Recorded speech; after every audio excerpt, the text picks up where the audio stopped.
Little Harry Potter. I love that you can see Warner Brothers in here. I think that's so cool.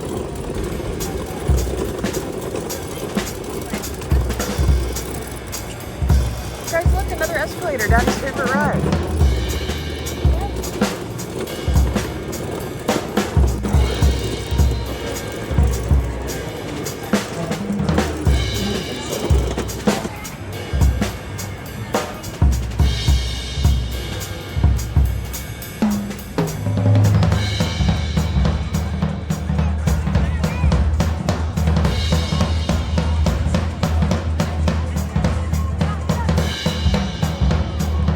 Guys, you can see them loading things into the soundstage there.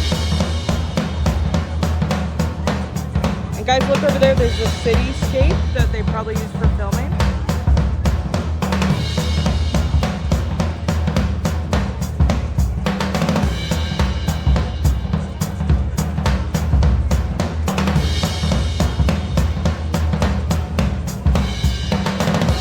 All right, and we are off, getting this show on the road. Look to your left. Wave goodbye to everybody else. Bye, Sydney. Goodbye. Bye-bye. Bye-bye. Y'all, you met your tour guide, Justine, our driver, Monica. There's one more person to introduce you to. Let's hand it over to Mr. Jimmy Fallon. Monica. They're the best. I love them. Even though Monica. owes me $5. Always. I know you guys are excited to get on the tour, but first, a few safety rules. All right, you heard him. It's important for us to go over our safety rules after Monica coughs up $5. You got it on you or what? See me after the tour. Okay, friends, firstly, if you are in need of guest assistance or if you have a medical emergency, if you drop something of value off the side of the tram, or if you have any sound or video issues, reach up and grab the red emergency cord that runs along the center of the ceiling of the tram, and I'll be back to assist you as soon as it's safe to do so. Otherwise, during the entire tour, please remain seated, keeping your arms and legs inside the vehicle at all times. The studio is private property, so if at any time during the tour you drop your phone, just can't wait to use the restroom, again, pull that cord and remain seated. No smoking of any kind, and be prepared as our tour features loud noises, fire effects, and many water effects, so be prepared to get wet. There are also sudden tram movements on the tour, so secure your personal belongings and hold on. Finally, for your safety and the safety of those around you, no selfie sticks while you are on board. Phew, all right, we got all that housekeeping out of the way. Now, Monica is taking us down the timeline, so let's point out some of the things we're seeing around us. If you're curious, on your left, that is just construction on our new roller coaster, Fast and Furious Hollywood Drift, coming to our park next year, 2026. But let's direct your attention to the things we're seeing on our right. We're seeing some of these posters of some of our favorite Universal pictures, or movies, that have been pretty important throughout our history as a movie studio. Speaking of history, here's a brief history lesson for you about how the studio tour all started. As we are passing on our right, you're going to notice that we're passing our very own fire station. So that's because when Carl Laemmle, our founder, founded Universal Studios, he pretty much created like a mini city as well. So that's why we have our own fire station. We also have our own emergency services, like our own medical department, postal services, postal code, area code, etc. Anything that a city or a metropolis would need to function, we do have that here at officially titled Universal City. That's our full government name, if you will. And again, back in 1915, so 1915, that was the first iteration of the walking tour. So Carl Laemmle started to invite the public here to the studio so they could watch how silent movies were being made. And then with the invention of sound in movies and the need for quiet on set, that walking tour closed. And then it made a comeback in the 1960s under some new executives inspired by the Gray Line bus tours that originated here in Hollywood. That is how the studio tour all began. We only started with 2 drivers, 2 tour guides, and 1 ticket seller that was working out of a trailer on Lake Grisham Boulevard. And actually the price of admission on our very first open day was $2.50, as in $2.50. And I'm sure you all paid a much different price to be here today. Oh, how times have changed. All right, and now Monica's taking us through the front lot. So here at the front lot, we are actually driving between the movie studio and the theme park. So to your left, perhaps you can peek inside some of the large elephant doors of these very large sound stages. It seems like it's a pretty busy day here at the back lot. Of course, it's a weekday. People are down here doing their jobs. We're seeing some crew members. We're seeing some trailers as well to our left here. Some more crew members. You know, a couple of productions I can name for you that have been taking place here semi-recently-ish.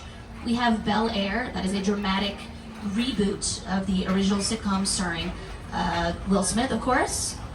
Now starring Jabari Banks and Ollie Shelton. Their fourth and final season drops on Peacock on November 21st. Another show we're excited to talk about is The Paper. That's The Paper, now streaming on Peacock. Anybody catch The Paper yet? Any fans of The Paper? Alright, well, if you're a fan of The Office, you'll be sure to love The Paper as well. A couple of other shows I can name for you. Hacks, the award-winning Hacks. Yes, Monica loves Hacks. Okay, period. You know, Monica, a couple weeks ago I saw Gene Smart and Hannah Einbinder, the two stars of that show. Yes, they are filming in the sound stages to our right. A couple of weeks ago I saw them on a parked golf cart. To your left, actually. They were just sitting on a golf cart, and Gene Smart, who just took home an Emmy for her role in that show, and so did Hannah Einbinder, yes. I saw them on a parked golf cart. Gene Smart was covering her face so that we wouldn't recognize her. And then, you know, they're very hard to miss, so people started screaming, recognizing that it was them. You know, that does happen on occasion. We do see some celebs, some TV stars here. Of course, that happens. You know, we generally try not to draw attention to them right away because they are here to do their jobs first and foremost. But that does happen when you are working on movie lots. And in just a second, if you look to your left, you are going to see Ted, our friend Ted. That is a celebrity sighting on tour, if I do say so myself. And behind Ted, you will start to see these tan buildings here. These are our bungalow production offices here at Universal. I know they don't seem like much, but this is where a lot of your favorite directors, writers, and producers are taking the time to come up with new ideas and generate new concepts for whatever TV show or film or script they are working on next. Really great example of this is Mark Platt Productions. Mark Platt Productions just produced the live-action How to Train Your Dragon and also Wicked. And we have Wicked for Good coming out later this year. Fans of Wicked on the tram, holla if you're a fan of Wicked. Yes! Yes! Yes! Y'all know what's up. Y'all know what's up. You can stream Wicked Part 1 on Peacock now. Goodbye, Dorothy. Bye, Dodo. It's just that one road the whole time. What a touching display. Shows. I scare you? I'm a public figure now. People expect me to thrive, be encouraging. Are you crazy?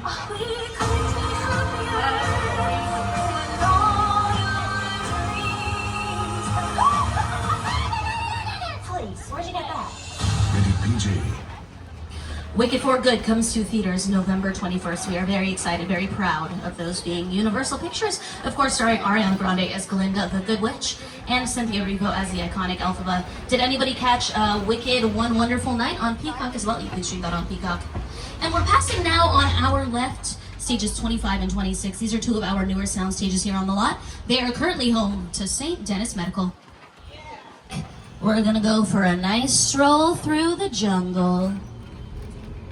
It's the original King Kong that made me want to direct movies. I saw that movie on TV when I was about 8 or 9 years old, and I wanted to become a filmmaker. I like films that just take you away from your real life and sweep you up into the future. Kong literally does that. I mean, you're on board the ship, you're sailing to a lost island, you're encountering monsters and creatures from, you know, prehistoric times. So I was thrilled when Universal invited me back to Skull Island, and it's great to have you along for the ride. Now, we have created this 3D immersive experience, so you're going to have your glasses ready. 3D Don't put them on glasses yet, but just have them in your hand because we're about to return to Skull Island. Your 3D glasses are going on. Okay, glasses on, everybody. We're back to Skull Island.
to your left, it looks like the streets of New York over here. Unfortunately, this area is closed. It was closed for filming, and they are still, I believe, striking some production there, meaning they are taking away the sets. So, you know, if you see a closed set sign, or if there was a part of the lot that you were looking forward to visiting that you had before, and we don't go in that area today. Most of the time, it is just because it is closed for filming. So the tour changes every day based on what is available for us to explore, what sound stages are being occupied, etc., what parts of the lot have production in them. And of course, the tour, sometimes the route can change on the hour, and it can vary, of course, from tour guide to tour guide, because we all look to talk about different things. So the tour truly does change every time you come see it, which makes it very exciting. But let's go back to our friend King Kong, who we just visited. You know, King Kong joins a long list of monster movie characters that we're really proud to be part of here at Universal. You know, back in the day, those were the movies that really put us on the map as a movie studio, were our horror movies and our monster movies. Of course, a genre we take very seriously with the recently finished Halloween Horror Nights and the new Dark Universe at Universal Epic Universe. But speaking of, taking a look to your right, you are seeing a colorful homage to these classic Universal monsters. We do have the Wolfman, Creature from the Black Lagoon, Frankenstein's Monster, Frankenstein's Bride, and all the way at the end there, that is Dracula, played by Bela Lugosi. This mural was put up last year for our 60th anniversary at the studio tour by street artist Tristan Eaton. And we're shifting gears a little bit, looking to our left. The open doors of Soundstage 34 there. Some more sound stages here. We're also seeing the outside of Soundstage 30 with the big red V. Who can tell me what the big red V is for? Shout it if you know the answer. I know someone is saying it out there. That's right. This is The Voice. Hey there, Studio Tour. I'm Snoop Dogg from The Voice. And we tape our show right here in stage 30 and 31. In the heart of the Universal Backlot. These state-of-the-art sound stages allow us to bring every round of our show to life, from the blind auditions to the live finale, and everything in between. Make some noise! We know what America wants. Freedom sucks, baby! Yo, now, you should see the underwear I'm wearing. The Voice. You can catch The Voice on NBC, of course, Monday and Tuesdays, and you can stream the next day on Peacock. Currently in the middle of their 28th season. Wow, I can't believe any show can run for 28 seasons. I believe they just finished their knockout rounds, if I'm remembering correctly. And with those judges that you recognize from that clip, of course, we have Snoop Dogg, Niall Horan, the reigning champ, Michael Bublé, and Miss Reba McEntire on the panel of judges as well. And Reba McEntire actually films her sitcom Happy's Place in the soundstage right next to where they film The Voice. So when she's doing both of those shows at the same time, she's just, you know, walking back and forth between those two sound stages. I'm sure that's the type of star quality treatment you get when you are Reba McEntire. And friends, at this time, just letting you all know, we are approximately at the halfway mark of our tour. Halfway. This is your reminder. Stay seated on the tram at all times. Pull the cord if you have any emergencies.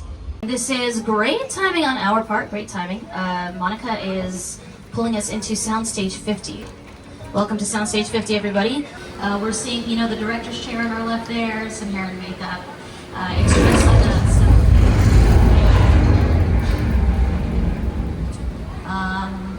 All right, everybody just stay calm and hold on.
That attraction originally opened 36 years ago in 1989, and it just reopened last spring, actually, for our 60th anniversary studio tour.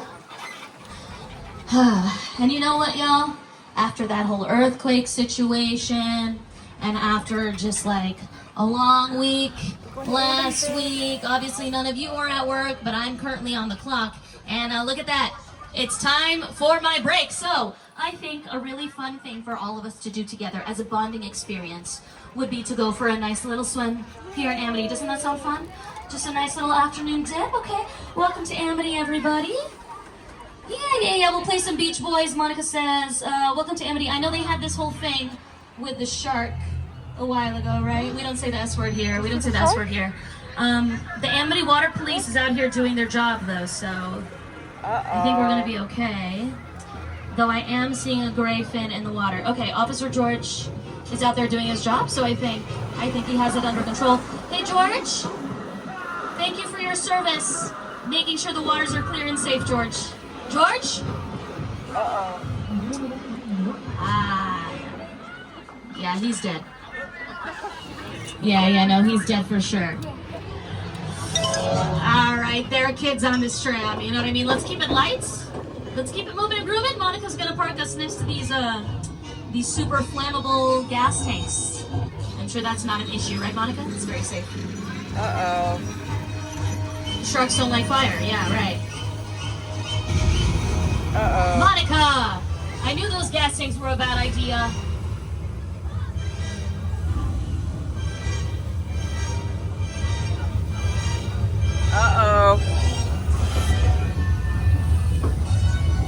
There he is.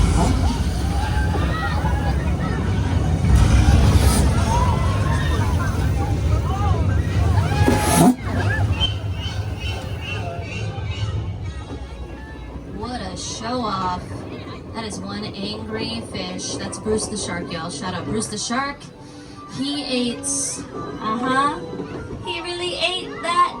Period, Bruce.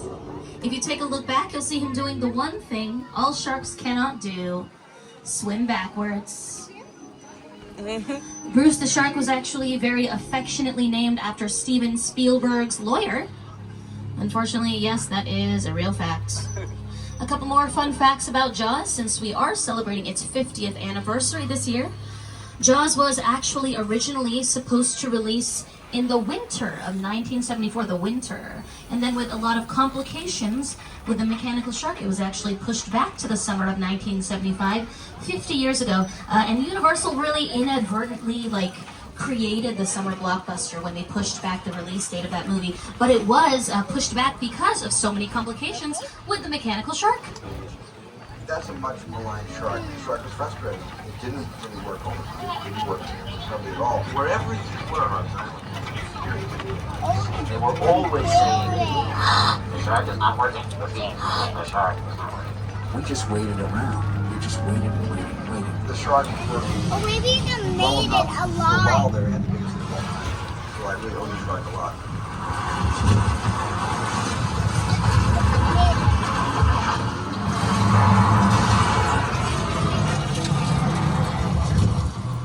And now we're climbing uphill to some cool stuff on our right.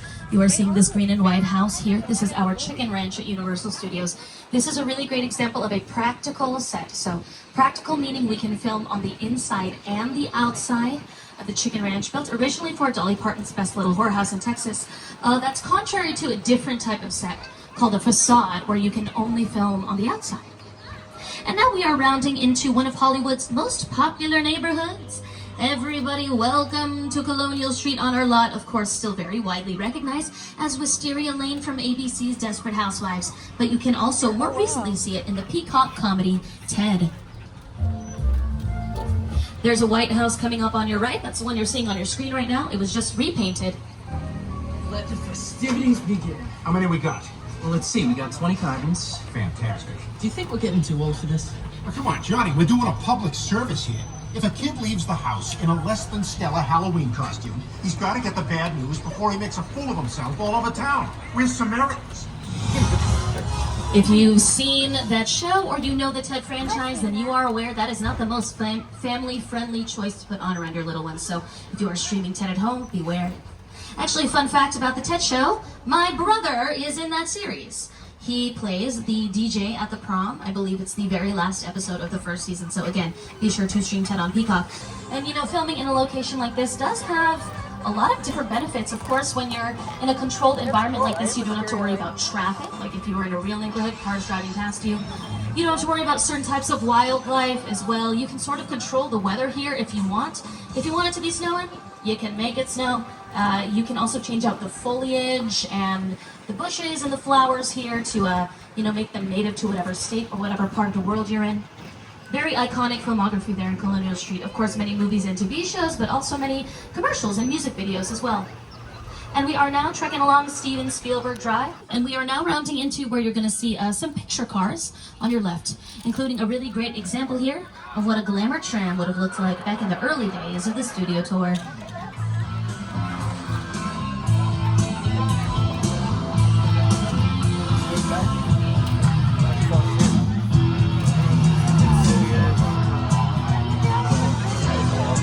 Halloween Horror Nights. A picture car is any vehicle you see on screen, so that can span from any of Dom Toretto's cars in Fast and Furious to any of the Transformers, of course, an ambulance you see in St. Dennis Medical. Those all count as picture cars. And now we're creeping up to a very different destination on our right. Obviously, we are still striking for Halloween Horror Nights, but behind that you're seeing the Bates Motel. Ooh. We have 12 vacancies. 12 cabins, 12 vacancies. All right, they got 12 vacancies at the Bates Motel. If anybody's looking for a place to stay tonight, to your left, a good look at the HHN edition of our Hollywood sign. Looking very spooky this time of year. Should return to its normal state soon. And up the winding road to their house on our left. We like to call this the psychopath. All right, Norman's here, everybody, so stay calm. And don't look him in the eye, all right? We're gonna handle it. Hey, Norman, how are you? We're gonna be so quick. We are just passing through. We just wanted people to see your house. No big deal. No, Norman, put it away. I'm sorry about this, everyone. Please ignore him. He does this. Norman, put the knife away, buddy. We talked about this. Yeah, really sensitive. Huge mama's boy. Look at this. This is crazy. And from one iconic set to another, that brings us to the crash site from War of the Worlds.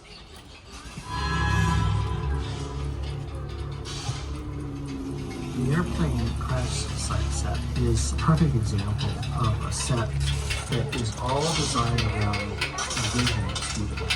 Things like them to sit down and talk about War of the Worlds. I thought, what if the films were done goes down right in the big movie? Because it's just something you don't see. You're doing good. You're doing good. Listen to me. Listen to me. Listen, I want you to close your eyes, okay? Now close. It's crazy. Movie magic only happens when a team of collaborators, often in the hundreds, work together to take an impossible notion and bring it to life. This is Jupiter's Planet, a nostalgic, small-time Southern California amusement park owned by former child star Ricky Jupe Park.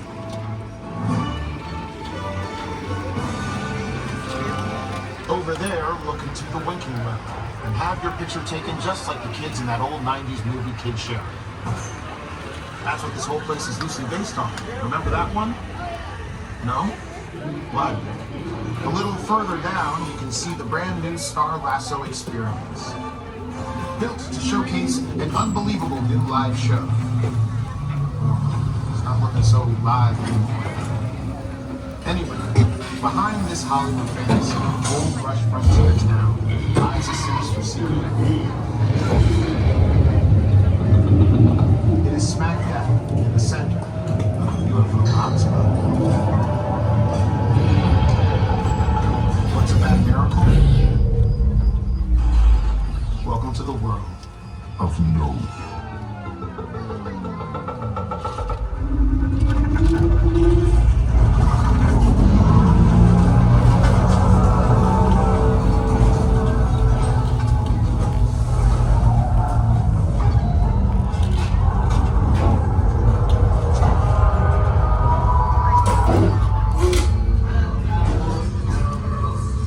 Yeah, nah. I think it's time for us to get out. Huh? Insert name of next Jordan Peele movie here. Huh? Jordan Peele comes to us from a comedy background. You may recognize him from his comedic duo Key and Peele.